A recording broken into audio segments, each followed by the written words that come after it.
Honorable Kitayama is in the house? Yes. Proceed.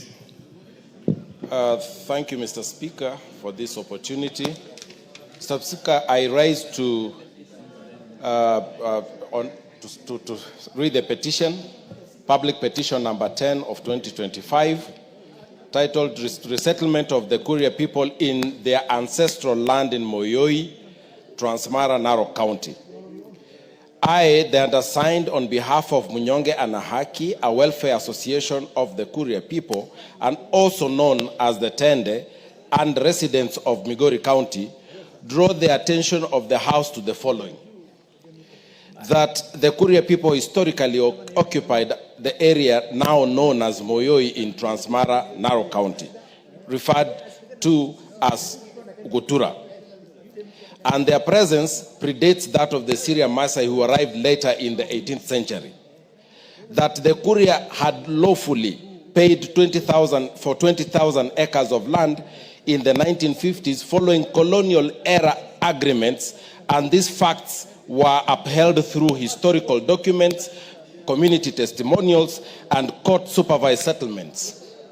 That on 2nd February 1989, government security forces conducted a forceful and violent eviction of the Kuria people from their ancestral land, resulting in displacement of over 13,000 people, destruction of homes, rape, looting, and burning of property. That the National Land Commission, NLC, following extensive hearing, issued Gazette Notice number 1550 of 1st March 2019, awarding the 20,000 acres to the Kuria people and recommending restitution to the and with integration of current occupants. That despite NLC's ruling, implementation has stalled, allegedly due to interference by corrupt individuals and uncooperative local administration. That ongoing land impasse continues to fuel tension and insecurity in the region, affecting intercommunal peace and stability along Transmara border.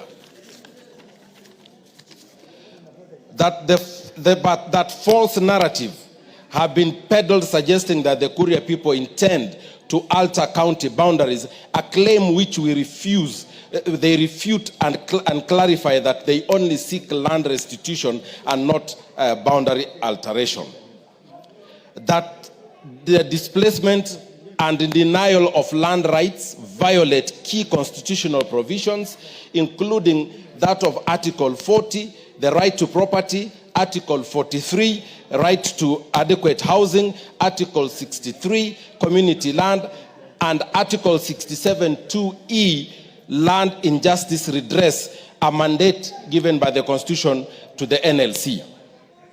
That the Kuria people continue to suffer in informal settlement and slums, lacking access to proper shelter, livelihood, and dignity despite the government's obligation to protect their rights. That the Kuria people have made several appeals to the government and government departmental agencies and the judiciary, including Truth, Justice and Reconciliation Commission, TJRC, all of which affirm the legitimacy of their land claim.